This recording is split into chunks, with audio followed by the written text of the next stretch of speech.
Namaste children. So I hope you understood what we have discussed in the previous session about the inverse proportion.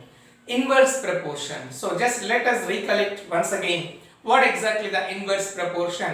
When x increases, y decreases. X increases, y will be decreasing.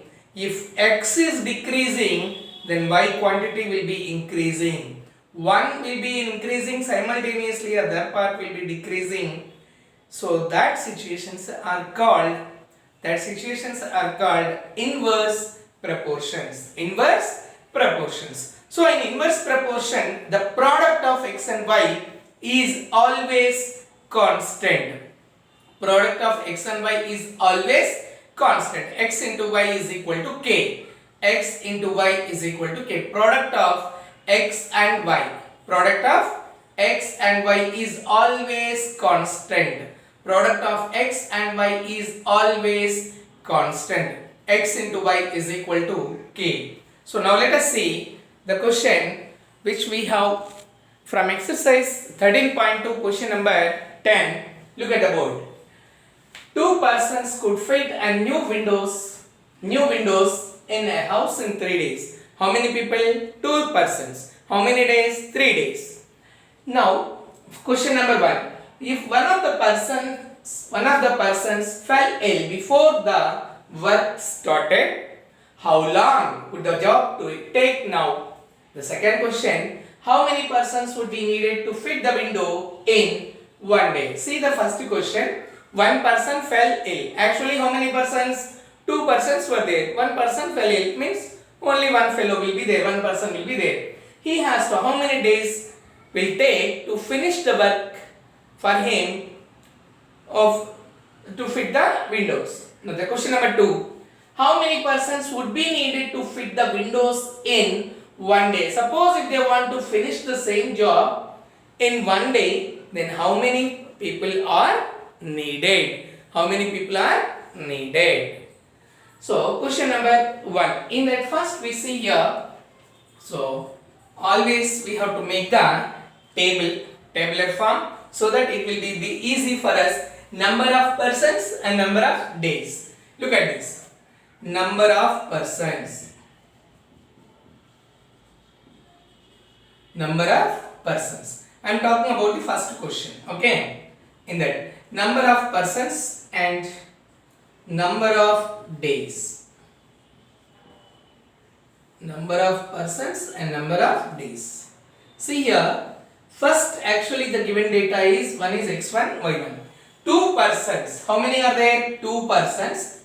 Two persons can finish the work in how many days? 3 days. So this is given.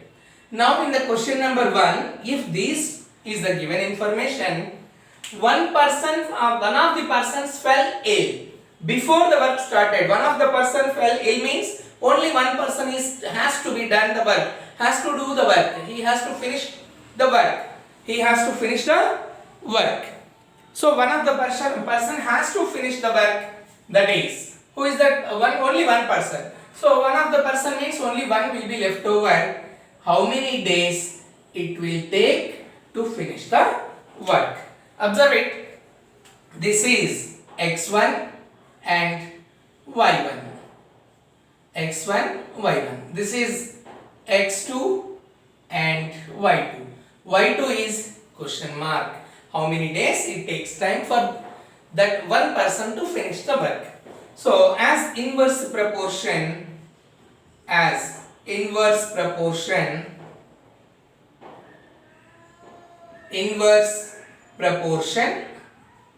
is inverse proportion? x1 into y1 is equal to x2 into y2. What is x1? 2 into 3. Observe it. 2 into 3 is equal to x2 into y2. x2 is 1 into y2, which is equals to y2 is equal to 1 into y2 is 1 time y2, that is y2 is equal to 6. What is y2? The number of days. What is y2? Number of days. So therefore 6 days will take time to finish only with one person.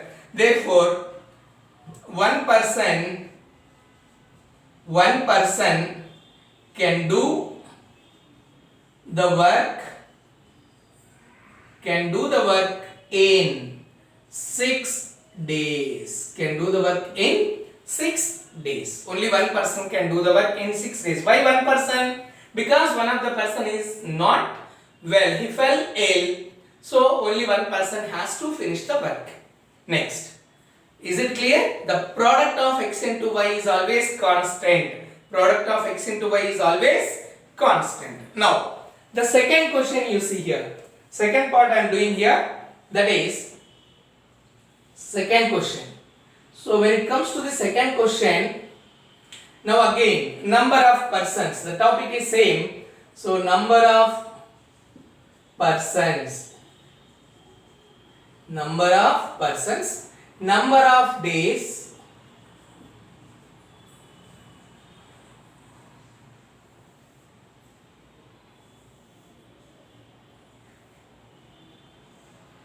number of persons and number of days. So number of persons, so first one is as usual, that is 2 and 3. Then what he is asking in the question, second question, how many persons would be needed to fit the windows in one day? Now 1 day is given here. Then here how many persons are needed?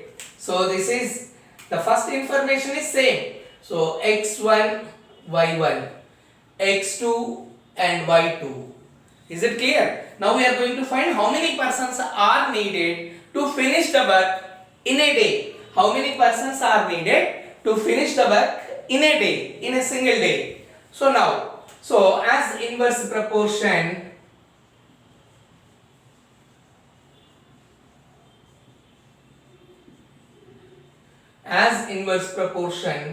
x1 into y1 is equal to x2 into y2. x1 into y1 is equal to x2 into y2. What is x1 in this? 2. And y1 is what? 3. So 2 into 3 is equal to x2 into y2. We don't know x2, right, as it is. Into y2 is 1. So x2 one time means only x2 will be left over. 2 3s are 6. So to finish the given work in a day, to fit the windows in a one day, how many people are needed? 6 people are needed. So therefore, to finish the work in one day, how many people are needed? 6 persons or 6 people needed. 6 persons needed. So this is how you see now. When the persons are increasing, the work is finishing in a day. When the persons are reducing, the work is taking time 6 days. 6 days. One person can finish the work in 6 days, but 6 persons can finish the work in a day. Is it clear? This is how inverse proportion. Inverse proportion. We see the next question.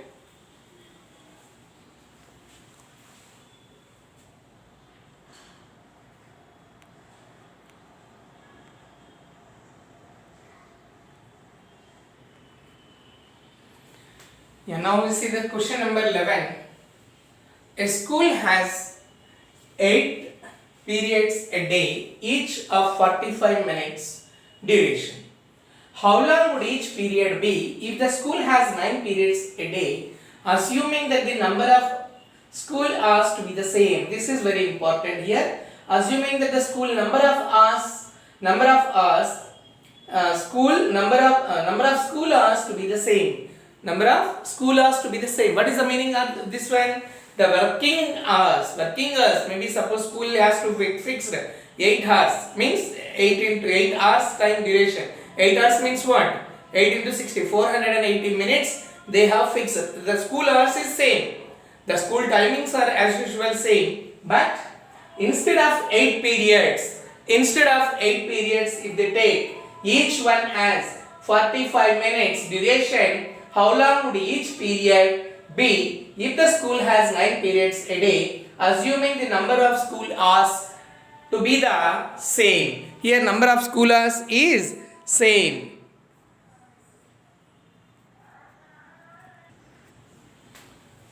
So solution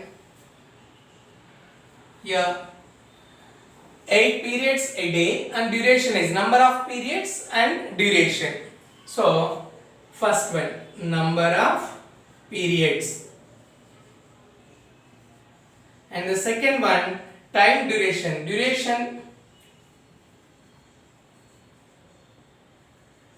number of periods and duration.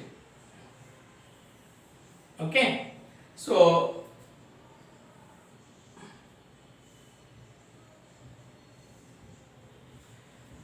a school has 8 periods. So first case, that is 8 periods it has, and each period is 45 minutes. Now what is the question? If they want to take 9 periods a day, how long would each period, what is the duration of each period? So 9 periods, here it is 9. Then what is the time? What is the time? So the first one we are assuming as this is x1 and this is y1. This is x2 and this is y2. So as inverse proportion, so here as inverse proportion, x1 into y1 is equal to x2 into y2. x1 into y1 is equal to x2 into y2. So x1 is 8 and y1 is 45. x2 is 9 and y2 is question mark. So 8 into 45 is equal to x2 is 9 into y2. Transpose this 9 this side, then you will be getting y2 is equal to 8 into 45. When you transpose this side, it is in the product form, so it divides, that is by 9. So 9 table, 9 ones are 9 and 9 fives are 45. What is this? y2 is equal to, we are getting 40. 8 fives are 40. What is that? 8 fives are 40. Therefore, the duration of each period, therefore what is the duration now? When the number of periods increases, time duration is reducing. Time duration of each period is reducing. So therefore, if 9 periods are there,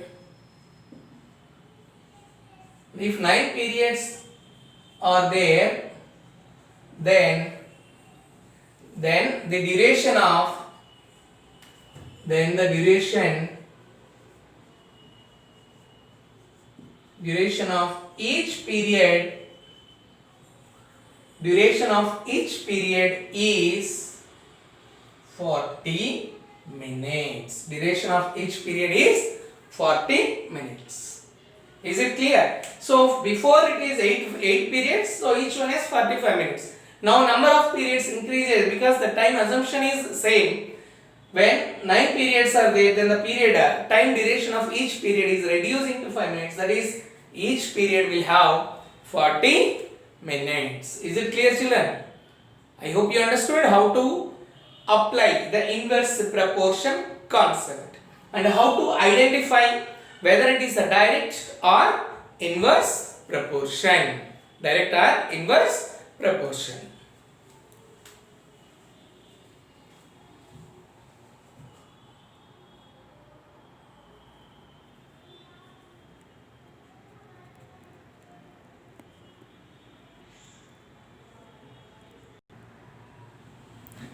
Yeah, here we have some homework questions from exercise 13.2, question number 9 and 10, page number 214. Page number 214.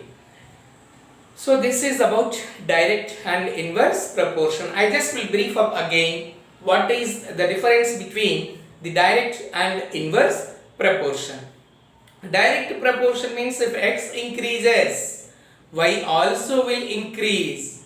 If x decreases, y also decreases. So directly it is appearing x increase, y also increase. If x decrease, y also decrease. Whereas inverse proportion and in direct proportion, the ratio of x and y, x by y is always constant. The ratio of x and y, x by y is always constant. X by y is equal to k. Then inverse proportion. If x increases, then y will be decreasing. If x decrease, then y will be increasing. So x increase, y decrease. If y increase, x decrease. So the product of x and y is always constant. Product of x and y is always constant. That is inverse proportion. That is inverse proportion. So you can take from surroundings and in the daily life you can come across many situations this direct and inverse proportion. Direct and inverse proportion. So I am just briefing up, I am just revising the topic once again. Direct proportion. Suppose if you want to buy, cost of the notebook is 10 rupees. If you want to buy 2 notebooks, 2 into 10, that is 20 rupees. If you want to buy 4 books, 40 rupees. 6 books, 60 rupees. Like that it will be increasing.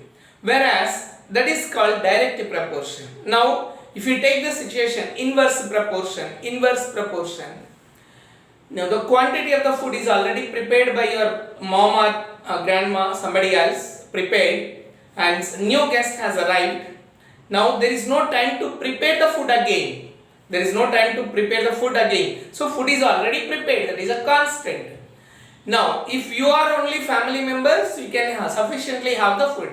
When the guest occurs, the quantity of the food which you will be serving to everybody will be, because you don't have time to prepare as well as, and that is odd timing, they might have come, then you have to adjust with the food what is already prepared.